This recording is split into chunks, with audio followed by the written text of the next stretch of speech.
네, 유튜브 설춘환 캠퍼스입니다. 자, 여러분, 오늘 아침 영상에서 예고한 바대로 오늘 대한민국에서 가장 쏠쏠한 재테크를 소개하는 그런 영상을 올리는 시간입니다.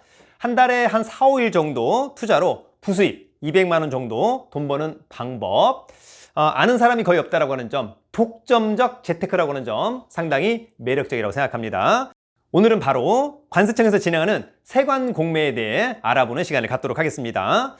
이 영상 하나로 여러분은 세관 공매 재테크를 스스로 충분히 할 수 있다고 생각합니다. 이 세관 공매 재테크를 통해서 매월 꼭 200만 원씩 부수입에 도전해 보기를 바랍니다. 모든 재테크가 그러하듯 사실 여러분 본인 하기 나름입니다. 예전에 어떤 투자자는 이 세관 공매로 연봉 1억 원 이상을 번 분들도 있었다라고 하는 점, 아마도 코로나가 끝나면 더욱 빛을 발하는 재테크가 바로 세관 공매가 아닐까 생각합니다. 그러면 여러분 지금 보시죠. 자, 그러면 오늘 세관 공매 특강을 시작하도록 하겠습니다. 제1교시. 자, 먼저 설춘환 교수와 함께하는 2021년 틈새 재테크 세관 공매, 기회가 된다면 이런 책도 한번 읽어보시면 좋을 것 같고, 중요한 것은 직접 해보는 게 중요하다, 이런 말씀 드리고 직접 해보기를 기대합니다. 자, 먼저 워밍업, 세관 공매 프로세스. 자, 돈 버는 세관 공매 어떤 절차로 갈 거냐라고 하는 점이 있는 건데요. 여러분들이 오늘 세관 공매 강의를 듣고 물건을 검색할 것 같습니다. 물건의 검색은 사이트를 통해서 하죠. 관세청 사이트, 그 다음에 나중에는 유니패스 사이트, 유통사업단 사이트, 이런 사이트를 좀 많이 봐줘야 될 것 같고, 그 다음에 나중에 이제 전자입찰을 거의 하는데, 전자입찰을 하기 위해서는 사이트를 가입해야 되겠다. 채화공매는 유니패스라고 하는 사이트를 가입해야 되고, 국고공매는 유통사업단이라고 하는 사이트를 가입을 해야 된다. 그 다음에 사이트를 가입한 다음에 이제 물건이 나와 있는 목록을 보고 괜찮다면 이제 공람을 해야 될 것 같고, 공람은 직접 가서 물건을 보는 거예요. 가령 컵이 나왔다. 그러면 이제 컵이 뭐 1000개 있다. 그러면 가서 직접 이 컵이 어떻게 생겼다, 깨졌냐 안 깨졌냐, 금이 갔냐 안 갔냐, 모양은 어떻게 생겼다, 뭐 메이드 인 뭐다, 뭐 이런 것들이 있지 않습니까? 이런 것들을 직접 가서 물건을 확인하는 것을 공람이라고 합니다. 이런 것들이 이제 있는 곳을 우리가 이제 창고, 일명 보세 창고라고 합니다. 자, 그래서 이제 공람을 하고, 그 다음에 이제 공람을 갔다 오면은 시세 파악을 해야 되겠죠. 그 다음에 이제 공매 조건이 있을 수 있어요. 예. 가령 이제 수입 조건, 이런 것들이 있을 수 있는 거죠. 가령 여러분 이제 요런 컵이 1000개가 들어왔다. 그러면 당연히 시세도 중요하지만 뭐 식품위생안전법, 이런 이 컵을 지금 사용해도 유해하냐 유해하지 않느냐, 만약에 이제 이런 수입 조건이 걸려 있으면, 원래 여러분 이게 통상은 화주가 수입을 해 오다가 이제 문제가 된 거거든요. 통관을 못 시킨 거니까 관세나 부가세를 못 냈던지, 수입을 하려면 수입 조건을 풀어야 되는데 이게 유해하지 않다, 이런 인증서를 뭐 갖다 제출한다든지 이런 게 있어야 되는데 그걸 안 해가지고, 다만 이제 낙찰을 받으면 낙찰자가 이 업무를 해야 된다라고 하는 거예요. 그래서 일단 그런 것들이 있고 없고 문제인데, 공매 조건은 이제 그런 부분이다. 그리고 봤더니 이제 괜찮다, 그렇다라고 한다면 이제 입찰합니다. 입찰은 일반 입찰은 오프라인 입찰을 이야기하는 거고요. 전자 입찰은 온라인 입찰을 하는 겁니다. 뒤에서 설명이 되지만 채화 공매는 일반 입찰도 있고 전자 입찰도 있는데 반해서, 국고 공매는 100% 전자 입찰입니다. 그렇게 나중에 이제 한두 번 해보면 다 알게 될 거예요. 그래서 낙찰을 받으면 통상 일주일 안에 잔금을 납부합니다. 일주일 안에 잔금을 납부하고, 잔금을 납부한 다음에는 이제 물건을 출고, 만약에 공매 조건이 있다면 공매 조건을 풀고, 그 다음에 자가 사용하거나 또는 이제 판매하거나, 이런 절차로 간다. 뭐 그렇게 어렵지는 않을 것으로 보입니다. 자, 그러면 이제 채화 공매 발생에 대해서 잠깐 설명할게요, 여러분. 한 번만 이해하면 됩니다. 자, 여러분 예를 들어서 우리나라, 이제 우리나라가 있고, 그 다음에 이제 뭐 가령 중국이 있다, 중국, 또는 이제 미국이 있다. 우리나라에 누가 있냐면, 용어를 쓰니까 이렇게 여러분, 화주가 있어요. 화주. 화주가 중국에다가 오더를 줘가지고, 또는 미국에다가 오더를 줘서 옷을 1000벌을 이렇게 만들어서 보내줘라, TV를 200대를 보내줘라, 이렇게 할 거잖아요, 여러분. 그러면 나중에 이제 중국하고 미국에서 우리나라로 이제 물건이 들어오는 거죠. 물건이 들어옵니다. 물건이 들어오면은 일정한 기간 이 물건을 일단은 보관합니다.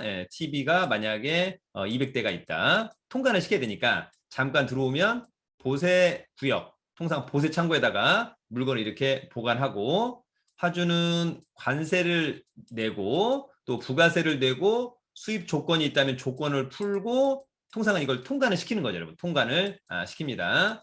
이런 프로테이지가 한 99.9 되지 않을까요, 여러분? 99.9%.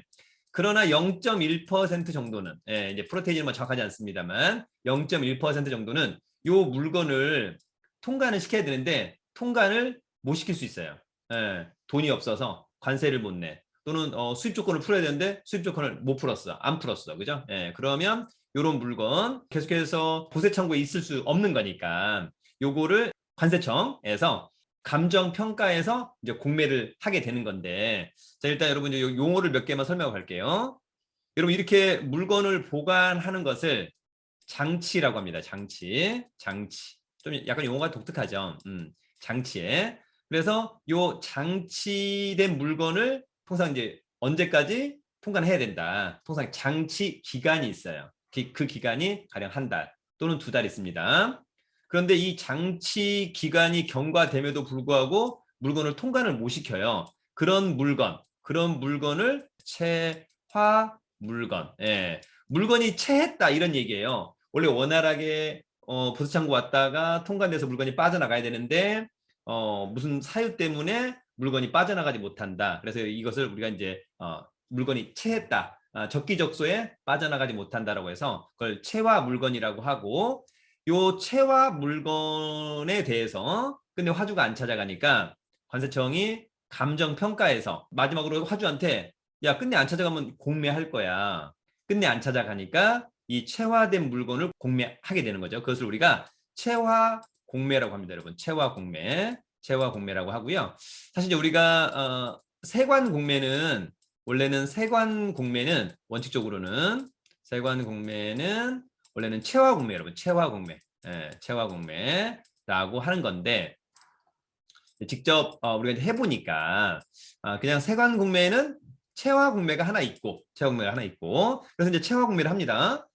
체화 공매를 하는데 만약에 이제 체화 공매가 나중에 가령 1회차, 2회차, 3회차, 4회차, 5회차, 6회차 이렇게 해서 100%, 90, 80, 70, 60, 50 온비드 공매처럼 일주일마다 10%씩 다운 시켜서 매각을 하는데 끝내 낙찰이 안 되면, 물론 낙찰이 되면 끝나는 거죠. 낙찰이 되면 끝. 체화 공매는 종료가 되고, 이때까지 낙찰이 안 됐다. 그러면 결론적으로 감정가 100%가 50%까지 떨어졌음에도 불구하고 체화 공매로 낙찰이 안 되면 더 이상 이 물건은 체화 공매를 하지 않습니다. 체화 공매는 끝.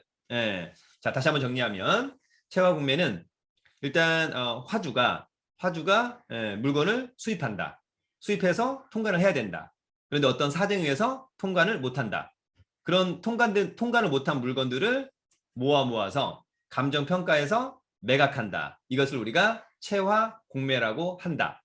또 여러분 어떤 것들도 있냐면 이런 것들도 있죠. 여행자 휴대폰도 있어요. 가령 제가 스페인에 갔다가 들어올 때 나도 모르게 뭐 시계, 뭐 2천만 원짜리 가방, 500만 원짜리 이런 거 몰래 가지고 이제 들어오다가 원래 이제 관세를 부과를 받아야 되는데 이제 관세를 안 내려고 하다가 원래 이제 들어오려면 이제 관세 내면 되는 거잖아요. 근데 관세가 비싸서 이제 문제가 되겠습니다만 그런 여행자 휴대폰도 있고요. 또는 이제 비행기에서 그런 걸 놓고 내려가지고 나중에 그런 것들을 모아서 또 여행자 휴대폰 감정평가에서 매각하는 그것도 체화 공매라고 합니다. 그래서 체화 공매는 이런 식으로 절차가 일단 진행이 되고, 그 다음에 이제 이런 체화 공매가 진행되는 가운데 체화 공매가 1회차부터 만약에 6회차까지 100%에서 50%까지 떨어졌음에도 불구하고 낙찰이 안 되면 더 이상 체화 공매는 하지 않는다. 이런 물건이 이제 여러분 어디로 가냐면 국고로 귀속돼서 국고공매합니다. 국고공매. 요 체화 공매는 이제 통상 전자입찰은 유니패스라고 하는 사이트에서 하는 거고요. 오프라인 입찰은 직접 관세청의 통관지원과 체화 공매장에서 매각을 하는 겁니다. 반면에 이제 이것이 끝내 낙찰이 안 되면 이거 이제 국고로 귀속돼서 국고 공매를 합니다. 요거는 이제 유통사업단이라고 하는 사이트로 넘어갑니다, 여러분. 유통사업단이라고 하는 사이트로 넘어가는 거고요. 국가를 대신해서 요 국고 공매를 대신하는 업체가 있어요. 그게 대한민국 상위군경회. 대한민국 상위군경회가 만든 사이트가 유통사업단. 국고공매는 이 사이트를 가입해야 되고 100% 온라인 입찰합니다. 100% 온라인 입찰. 네, 유통사업단. 그래서 유통사업단은 가령 이제 또 0, 1, 2, 3, 4, 5. 예. 그래서 아까 100에서 50%까지 떨어진 거잖아요. 그러면 이제 여기서는 50부터 시작하는 거예요, 여러분. 예, 50부터 시작해서 25까지. 예, 25%까지. 낙찰되면 끝나는데 낙찰이 안 된다. 그러면 또 조금 있다가 뭐 한 달 있다가 또는 두 달 있다가 또 다시 나오는 거예요. 25%부터 12.5까지. 예. 국공매는 낙찰될 때까지 가는 거다. 응? 낙찰될 때까지 가는 거다. 요거 하나 이해하면 될 것 같고요. 또 하나 여러분 국공매는 대표적으로 이런 게 있어요. 처음부터 우리나라 들어올 때 원래는 통관이라고 하는 절차를 거치잖아요. 통관이라고 하는 절차를 거치는데 밀수해 올 수 있죠. 밀수. 예. 밀수품은 딱 걸리자마자 곧바로 그냥 유통사업단, 국고로 귀속돼서 유통사업단에서 국고 공매를 진행한다. 이렇게 이해합니다. 예. 그러니까 그런 차이점도 조금만 이해를 해두면 좋을 것 같습니다. 자, 그래서 여러분 이제 채화 공매에 대한 매각 절차는 이제 아까 말씀드렸다시피 감정을 하죠, 여러분. 예, 감정을 해요. 예. 그래서 아까 얘기한 것처럼 이런 컵이 만약에 1000개가 있다. 그러면 채화 공매는 가령 이 컵이 감정가가 900만 원이에요. 감정가가 900만 원. 그러면 이제 우리가 뭐 법원 경매나 온비드 공매는 우리가 통상 이제 매각을 이게 회차가 있다라고 하면 통상은 이제 900만 원부터 시작하잖아요, 여러분. 900만 원. 또 10% 할인해서 가령 뭐 810만 원 이런 식으로 쭉 떨어져요. 근데 관세청의 세금공매는 감정가 900만 원이잖아요, 여러분. 거기다가 또 뭘 계산하냐면 제세 공과금을 계산합니다. 관세나 부가세. 예, 그래서 그런 걸 포함했더니 가령 관세나 부가세가 100만 원. 그러면 감정가하고 플러스 세금. 그럼 얼마예요? 1000만 원. 이게 1000만 원이에요. 이게 첫 신건의 최초 매각 가격이에요. 1000만 원. 1000만 원. 예. 그러니까 부동산 같은 경우는 이제 감정가가 최초 매각 가격인데 채화 공매는 감정가 플러스 세금의 합계가 최초 매각 가격. 그래서 1000만 원. 한 번 떨어지면 900만 원. 한 번 떨어지면 800만 원. 한 번 떨어지면 700만 원. 600만 원, 500만 원. 이렇게 떨어진다. 그럼 이해할 수 있겠죠? 그렇게 하나 이해해 주고요. 또 여러분 채화 공매에서 중요한 체크 포인트 하나만 정리하고 갑니다. 나중에 여러분 이럴 수가 있어요. 1, 2, 3, 4, 5, 6. 예. 자, 아까 1000만 원이죠? 900, 800, 700, 600, 500 이렇게. 여러분 세관공매에서만 있는 유일한 절차가 하나 있는데 그게 이제 수의계약이에요, 여러분. 수의계약. 수의계약. 예, 수의계약. 예. 세관공매에서 수의계약은 두 가지 개념이 있어요. 6회차까지 했음에도 불구하고 낙찰이 안 됐어. 그러면 그로부터 일주일, 6회차 끝나고 일주일 시간을 줘가지고 만약에 이제 최저가가 50%까지 떨어진 거다. 그래서 500이다. 그러면 500만 원의 선착순으로 살 수 있어요. 그런 수의계약이 있죠. 우리가 흔히 생각하는 수의계약이 바로 그런 수의계약. 근데 여러분 여기서 집중 하나. 여러분 원래 3회차 때는 가서 얼마 써야 돼요? 최저가가 800만 원이죠? 3회차 때는 원래 800만 원이에요. 세관공매는 독특해. 3회차 때 다음 회차 가격 이상을 쓸 수 있어요. 만약에 온라인 입찰이다, 오프라인 입찰이다. 그러면 3회차 때 가서 얼마 쓰는 거예요?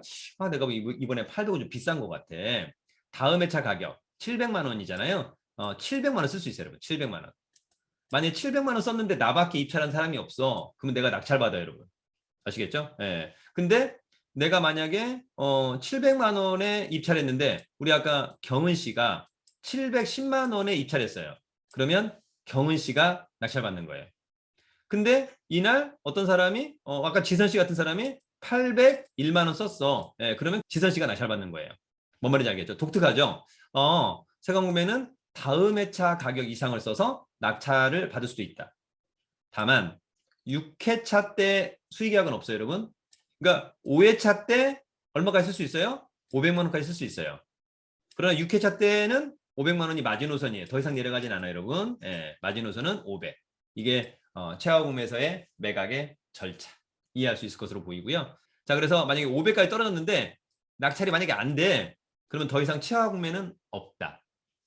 그럼 어디로 갑니까? 예, 이 물건들은 이제는 국고공매로 넘어갑니다, 여러분. 국고공매. 그래서 국고공매는 이제 0부터 뭐 똑같죠. 아까 1, 2, 3, 4, 5나 3, 4, 5 그죠? 예. 그래서 아까 최하구매에서 넘어온 거라고 하면 500부터 시작하는 거예요. 500, 450, 50%씩 떨어지는 거죠? 50만 원씩. 그래서 250만 원까지. 만약 낙찰이 안 됐어? 그럼 또 한 달 있다 또 나와. 만약에 250만 원부터 뭐 이를테면 225, 그죠? 얼마까지? 125까지. 낙찰되면 좋은데 또 낙찰이 안 돼. 그럼 또 뭐 한 두 달 있다 또 나와. 125부터 또 이렇게 쭉쭉. 그래서 국공매는 낙찰될 때까지 간다. 이렇게 여러분들이 이해를 해주면 될 것 같습니다. 자, 다음은 제1강 세관공매 물건 앤드 낙찰 사례. 여러분, 세관공매의 물건에는 정말 별의별 물건들이 다 있다. 백화점, 마트 뭐 이런 것들이 있는 것들이 다 있어요. 화장품, 의류, 공산품, 기계, 식품, 잡화, 그런 데는 없는 칼, 총, 약품, 원목, 주류, 농수산물, 의료기기, 가전제품, 자동차. 자, 여기서 자동차는 새 자동차가 아니에요, 여러분. 거의 뭐 헌 거죠. 제가 미국에 살다가 한국에 들어오면서 기존에 쓰던 자동차 들어오는 것 통관해야 되는데 통관을 못했다. 그러면 이제 그런 거 나오는 거고요. 자동차가 사실 이제 뭐 우리가 외국차, 새거 벤츠, BMW 이런 것들을 수입한다. 이런 것들은 뭐 세관공매에 나올 이유가 여러분 거의 없어 보입니다. 반면에 마약류, 음란물, 유통기한이 지난 식품 등은 모두 폐기 처분합니다. 세관공매 물건은 완제품이 있고요. 반제품, 반성품, 원자재, 식품이 있는데 초보자들은 완제품에 집중하죠. 완제품. 네. 그다음에 이런 걸 이제 많이 해보신 분들은 요런 것들을 또 많이 해보기도 하죠. 어떤 분들은 뭐 원단, 뭐 이렇게 뭐 700롤 뭐 이런 것들도 있고 지난번에 식품 별의별 게 또 다 있죠, 여러분. 그래서 이런 것들. 그러니까 본인이 좋아하고 잘하는 거 할 수 있으면 좋겠다. 마찬가지죠. 요거는 이제 한 3, 4년 전에 저희 수강생이 직접 낙찰을 받은 루이비통 가방. 백화점 가격 대비 한 3분의 1 정도 낙찰을 당시에 이제 받았던 그런 물건입니다. 요거는 이제 폴로 티셔츠. 요거는 이제 수입할 때 여러분 이제 패킹 리스트가 있어요. 패킹 리스트에 키즈 폴로라고 돼 있어요. 키즈 폴로. 키즈 폴로. 그러면 사실 이제 어른들은 별로 안 좋아하겠죠. 그런데 요거 이제 공람을 하러 간 거죠. 그러니까 이제 박스가 이제 몇 개 있었다. 예를 들어서 여러분 그냥 박스가 몇 개 있었는데 박스가 열려 있는 곳을 보니까 이제 어린이용 폴로 티셔츠가 있는 거예요. 근데 이제 어떤 분이 공람을 가서 박스 하나만 더 열어보겠다. 그래서 세 번째 걸 열어봤나 봐요. 여기 갔더니 이제 어덜트 성인용이 있는 거예요. 성인용이. 그런 쪽으로 보니까 1000벌이라면 700개는 성인용, 300개는 어린이용. 그러면 뭐 나쁘지 않게. 당신 이제 낙찰가가 가령 14,000원씩. 그래서 이런 거 여러분 시중에 얼마에 팔아요? 만약 백화점 가면은 가령 뭐 한 10만 원 하는데 예를 들어서 이거 뭐 한 4만 원 정도만 팔아도 전부 다 포장이 이쁘게 돼 있었기 때문에 전혀 문제가 없는 거잖아요, 여러분. 그래서 그런 부분들. 그래서 여러분 이렇게 이제 옷들 같은 경우는 사이즈만 잘 맞고 포장만 잘 돼 있다면 예전 같은 경우는 뭐 저희 학원에서도 물건을 많이 팔았었죠. 싸게 가져오면 또 대거 약간 좀 중간자 역할을 했던 그런 적도 있었습니다. 그러니까 공람이 중요하다.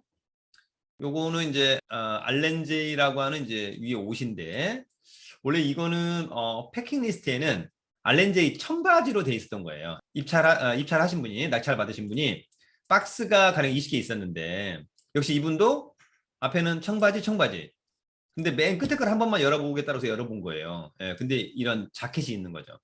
이 자켓은 여러분 탤런트 이나영 씨가 입어서 유행했던 건데 이게 하나 200만 원씩이었던 거예요. 옛날에 200만 원씩. 근데 이분은 요거를 600개를 거의 2만 원씩 낙찰받은 거죠. 600개를 2만 원씩에 낙찰을 받았다. 계략적으로 얘기하는 겁니다, 여러분.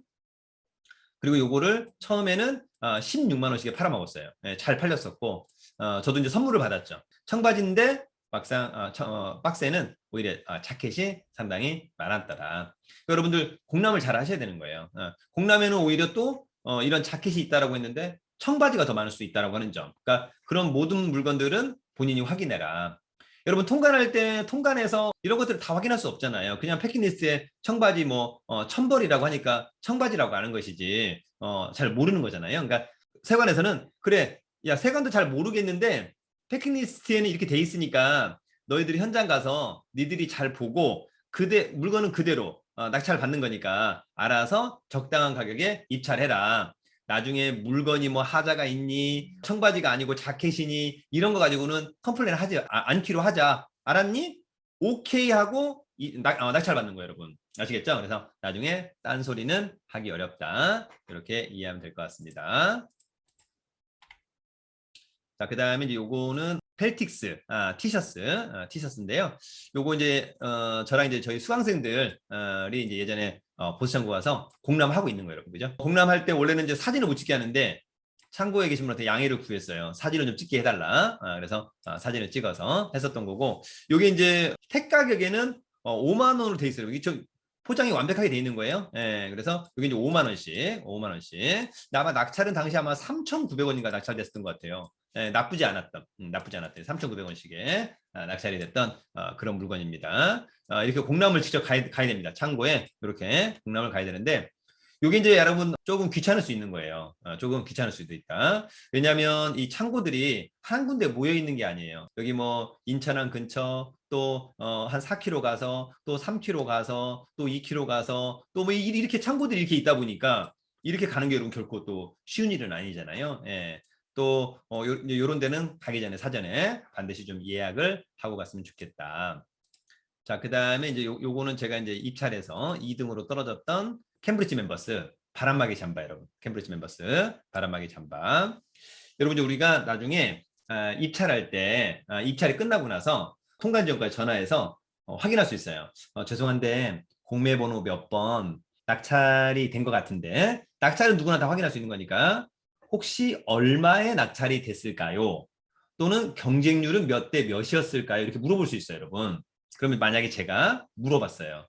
제가 이제 물어봤더니 담당자가 물어봐요. 당신의 이름이 뭐냐? 예, 설춘환입니다. 그랬더니 그 사건에 입찰자들이 나와요. 근데 설춘환이 없어. 그러면 당신한테는 가르쳐줄 수 없다. 끝. 전화를 끊어요, 여러분. 안 가르쳐줘요. 안 가르쳐줘. 예. 근데 만약에 우리 여기 전경아 씨가 그 사건 이 사건에서 만약 입찰에 참여했던 사람이야. 전화했더니 당신 누구냐? 저는 전경아입니다. 그랬더니 쳐봐. 입찰자에 전경아가 있어.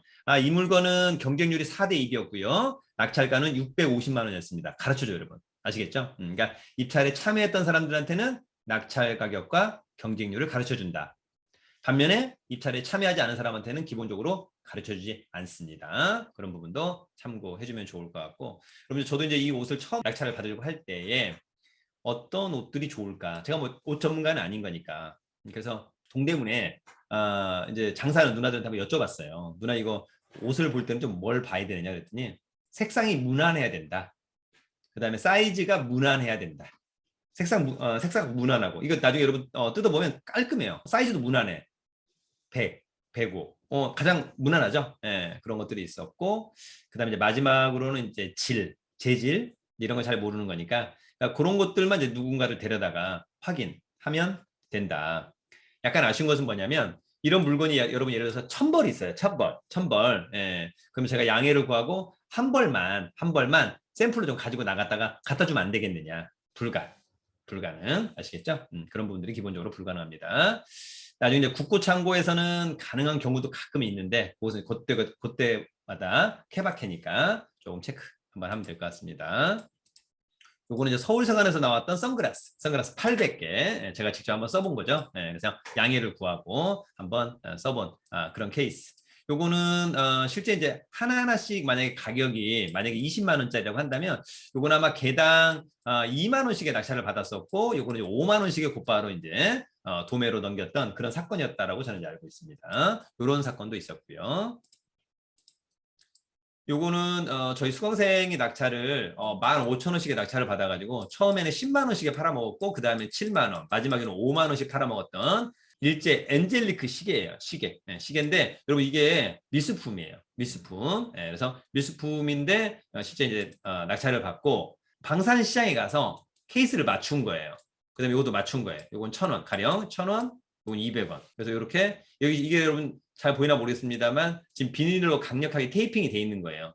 테이핑이 돼 있고 이렇게 해서 얼마에 처음에 10만 원씩. 저희 학원에서도 요거 수강생 가져와서 교수님 한 7만 원씩에 팔아주면 안 될까요?라고 해서 저희도 한 그때 한 50개 정도 팔아줬던 것 같아요. 예. 그래서 이렇게 수익이 났던 그런 시계들도 있었다. 자, 요거는 이제 세금의 낙찰 사례인데 송윤아 씨가 홈쇼핑에 나왔던 거예요. 10만 5천 원씩에. 저희 수강생이 요거를 3만 8천 원씩에 낙찰을 받았고 6만 원씩에 팔아먹었어요. 곧바로 그냥 400개인가요? 네, 400개 팔아먹었었고 요거는 저희 이제 학원 앞에서 요거 좀 팔아달라고 해서 저희 학원 앞에서 또 팔았던 그런 가방입니다. 이게 소가죽 나쁘지 않게 바로 수익이 났던 그런 또 물건이기도 합니다.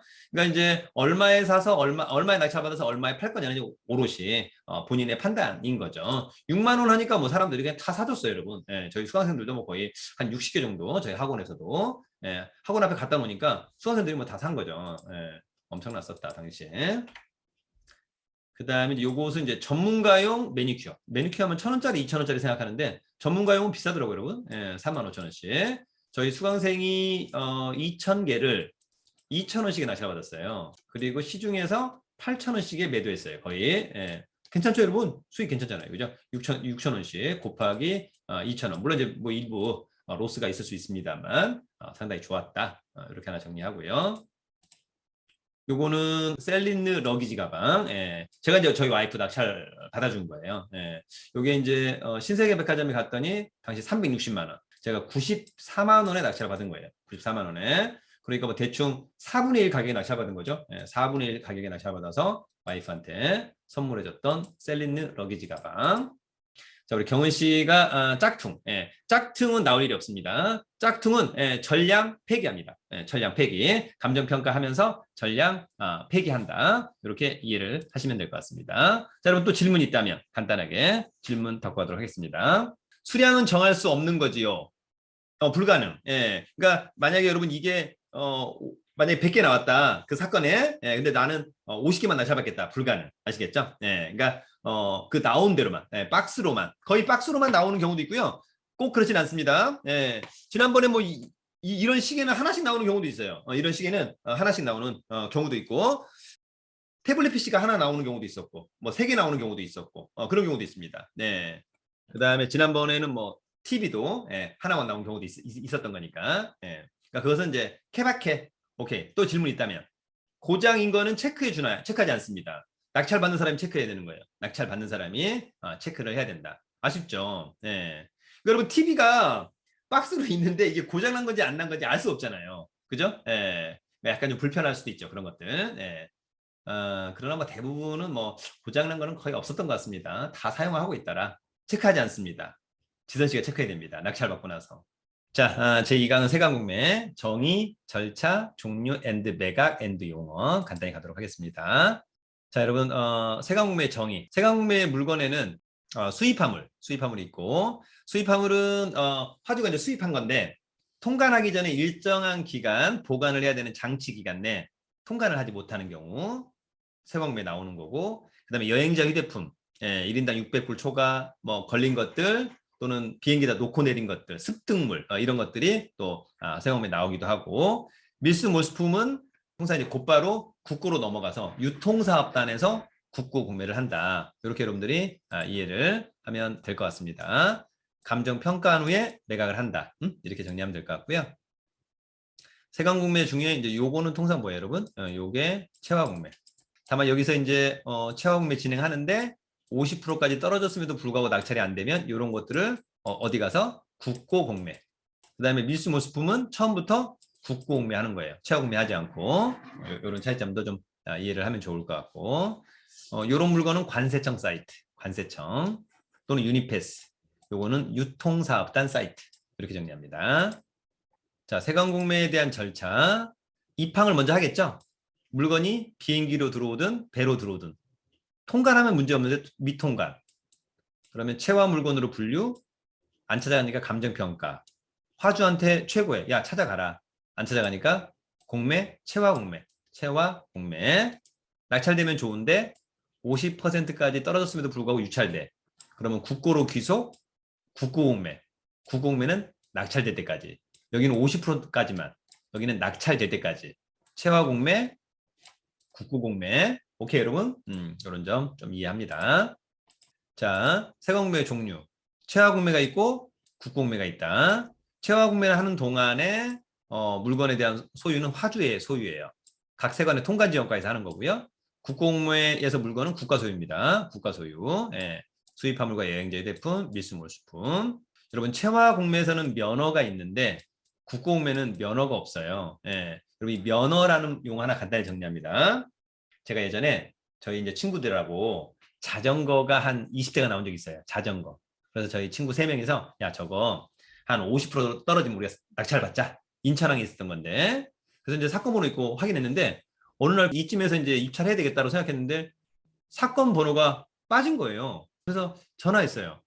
아니 그 예전에 뭐 020 몇 번 사건 번호 있었는데 그랬더니 아 그것은 면허 됐습니다. 이렇게 얘기해 주는 거예요. 면허? 운전면허도 아닌데 면허 됐다. 예. 그래서 제가 면허가 무슨 말인가요? 그랬더니 아 면허는 화주가 세금 내거나 수입 조건을 풀고 통관 절차를 마친 거예요. 그러니까 공매가 취소되었다. 그것을 면허라고 하는 겁니다. 채화 공매가 진행되는 경우는 물건이 빠질 수가 있어요. 면허돼서. 근데 국공매는 면허가 없어요. 그냥 끝까지 가는 거예요. 취소가 없습니다. 그렇게 이해하면 될 것 같습니다. 자, 세관공매에서 채화공매 1회차 100%. 아까 얘기한 이 100%는 뭐예요? 감정가 더하기 세금. 아시겠죠? 감정가 더하기 세금. 그래서 감정가 만약에 900만 원, 세금은 100만 원. 네, 그래서 1000만 원, 900만 원, 800. 뭔 말인지 알겠죠? 네. 다만 이제 채화공매는 이것이 계속해서 떨어질 수 있지만 그래서 대부분 다 문제가 없는데 술 같은 경우가 여러분 세금이 세요. 그래서 세금 밑으로 떨어지지 않습니다. 만약에 여러분 예를 한번 들어볼게요. 거의 다 이런 건데 어떤 술은 만약에 감정가가 30%야. 근데 세금이 만약에 70%야. 그럴 수 있어요, 여러분. 예. 그러면 100, 90, 80, 70. 여러분 세금이 몇 프로예요? 70. 이 밑으로는 떨어지지 않아요. 최하공매는 세금 밑으로는 떨어지지 않는다. 세금 밑으로 떨어지지 않는다. 술만 문제가 돼요. 나머지는 문제가 안 돼요. 나머지는 감정가는 뭐 100이라면 세금은 뭐 1밖에 안 돼요, 여러분. 그래서 문제가 없는데 술만 그래서 이 타임에서 끝난다. 그렇게 정리하고 50% 떨어졌음에도 불구하고 유찰되면 국고로 넘어간다. 그 점까지만 이해합니다. 여러분 수익이 아까 설명했죠? 수익이 아까 설명한 거니까. 첫 번째는 1차부터 6회차 끝나고 그 다음날부터 일주일 선착순으로 최저가를 살 수 있는 수익이야. 그러나 그보다 더 중요한 것은 1회차, 2회차, 3회차, 4회차가 있다면 100, 90, 80, 원래 70인데 2회차 때 얼마까지 쓸 수 있다? 80까지 쓸 수 있다. 그래서 내가 1등하면 낙찰을 받을 수 있다. 이것이 수익이야. 그렇게 정리합니다. 반면에 이제 국공매는 이제 0회차부터 아까 걔는 이제 1회차부터 똑같은 거죠, 여러분. 숫자에 대한 장난이에요. 100, 50까지 낙찰될 때까지 간다. 여러분 세관공매 관련된 용어 수익계약 아까 이야기 할 수 있겠죠? 통상 수익계약은 다음 회차 가격 이상으로 써서 내가 1등하면 낙찰받을 수 있다. 공매 취소, 직접 가서 물건을 확인하는 것, 온라인 입찰, 직접 가서 낙찰받는 것. 공매 조건은 이제 원래 화주가 수입 조건 풀어야 되는데 이제 화주가 없어지는 거니까 낙찰 받으면 낙찰자가 공매 조건이 있으면 풀어야만 한다. 이것이 사실 나중에 이제 가장 어려운 것 중에 하나 여러분. 그래서 여러분들 이런 부분들은 이제 공부를 또 경험을 많이 해보셔야 돼요. 자, 인천공항세관의 일반 입찰을 잠깐 한번 설명합니다, 여러분. 사실은 지금 인천공항에 있으면 좋은데 인천공항권은 이미 수기가 끝났고 지금 인천세관께 있어요, 여러분. 이거 하나 정리합니다. 여러분 우리가 인천세관이 있어요. 인천세관. 이건 바다야, 바다. 항구, 바다. 그다음에 인천공항세관이 있어요. 인천 말 그대로 비행기죠. 하늘. 이렇게. 여러분 인천세관과 인천공항세관은 통합됐어요. 그래서 우리가 둘 다 인천세관이라고 해요. 인천세관 통합됐어요. 그럼 지금 인천공항세관이라고 얘기하면 저 언제적 얘기야 이럴 수 있어요. 그러나 여러분 우리는 이제 직접 낙찰받고 업을 해야 되는 거잖아요. 우리는 계속해서 따로 불러야 됩니다. 왜냐하면 업무를 따로 하고 있어요. 그래서 인천세관은 세관 부호도 020, 인천공항세관은 040이에요. 040. 여전히 따로따로 하고 있어요. 일들을. 예, 그러니까 우리는 인천세관과 인천공항세관을 좀 구분해서 좀 이해하면 좋을 것 같고, 여기가 이제 우리 일반인들이 좀 낙찰받기 좀 좋은 물건들이 좀 많이 나오고, 요거는 이제 업자들이 낙찰받기 좋은 물건들이 좀 나옵니다. 이렇게 이해하면 조금 타당해 보이고, 여러분 인천공항세관은 공항철도 타고 가다 보면 저기 화물청사역이 있어요. 그 근처에 있는 거고요. 요 인천세관은 어디로 가야 되냐면 경인고속도로 타고 쭉 가다 보면 인하대병원 지나서 바닷가에서 좌회전 하면 우측에 인천세관이 있어요. 완전히 다르다, 업무를. 그래서 이제 일반 입찰의 케이스를 하나만 뒤에서 보면서 설명을 한번 하도록 할게요. 여러분 대충 나중에 여러분들 좀 이해하면 좋을 것 같습니다. 자, 만약에 여러분 인천공항세관에 물건이 있다. 그러면 제1 여객터미널, 제2 여객터미널 지하에 체하창고가 있어요. 여기 뭐가 있냐면 여행자 휴대품, 주류 매각, 여행자 휴대품, 주류 매각 이런 것들이 있고요. 그다음에 이제 비행기로 들어오는 화물들은 다 이 라인들이 있어요, 여러분. 여기 이제 보스 창고들이 엄청 많아요. DHL, 뭐 페덱스, 뭐 UPS 이런 거 다 여기 있어요, 여러분. 대한항공 뭐 등등등. 자, 아무튼 우리가 이제 인천공항세관에 일반 입찰하러 온다. 그러면 여러분 이제 처음에 순서가 어떻게 되냐면 10시 입찰 시간이 또는 10시 30분. 이거 공고를 잘 보셔야 돼요. 만약에 여기에 세관이 있는 건데 여기에 만약에 입찰 시간 10시 그럼 중요한 건 10시에 여기 반드시 들어와 있어야 돼. 입장 10시에 입장해야 돼. 10시 5분에 입장하겠다. 말도 안 돼, 여러분. 입장이 불가능해요. 10시까지 반드시 들어가야 돼. 보증금을 내고 들어와야 돼요. 보증금. 만약에 제1 여객터미널에 여행자 휴대품 가방이 있어서 명품 내가 이거 이번에 200만 원 입찰할 거야. 루이비통 200만 원에. 그러면 이거 200만 원 입찰할 거야? 이번 최저가는 180만 원인데 나는 200만 원에 입찰할 거야. 세금매는 내가 입찰하는 가격의 10%를 보증금으로 납부하셔야 돼요. 그래서 20만 원을 돈을 내고 와야 돼. 어디서? 여기 뒤에 보면 신한은행에서 20만 원 돈 내고 10시까지 들어와서 입찰에 참여해야 돼, 여러분. 아시겠죠? 중요합니다. 그러니까 내가 보증금을 20만 원 내고 왔어.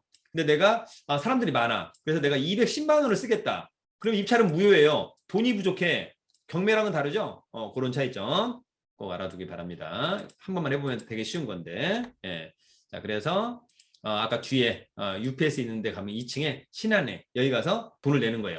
세금공매 때문에 왔는데 입찰 보증금 내려왔어요. 예, 그러면 보증금 납부서를 주면 그거 써서 돈을 내는 겁니다. 그것은 그날 아침에만 할 수 있어요. 그러니까 내가 가는 김에 다음 주 월요일 날 입찰이니까 오늘 내가 먼저 돈을 내겠다. 불가능. 그날 아침에만 하는 거다. 자, 저희 수강생이 세관에서 입찰해서 낙찰받는 그런 케이스. 예. 사진을 못 찍게 돼 있는데 한번 사진을 찍어서 저한테 보내줬어요. 자, 그 다음에 이제 김포공항세관인데 김포공항세관도 비슷합니다. 김포공항세관도 송정역에서 김포공항세관이 있어요. 그래서 여기는 이제 S-오일 있는 데서 돈을 내고 또 다시 들어와서 입찰에 참여해야만 하는 그런 부분입니다. 나중에 여러분 한 번만 해보시면 어렵지 않을 것 같고 우리은행 저기서 돈을 내고 창구들이죠. 버스 창구들. 버스 창구에 가서 물건을 확인하고 입찰을 하면 될 것 같습니다. 자, 일단 여러분 1교시는 이 정도에서 할 건데 질문이 없으면 여러분 10분만 쉬었다 하도록 하겠습니다.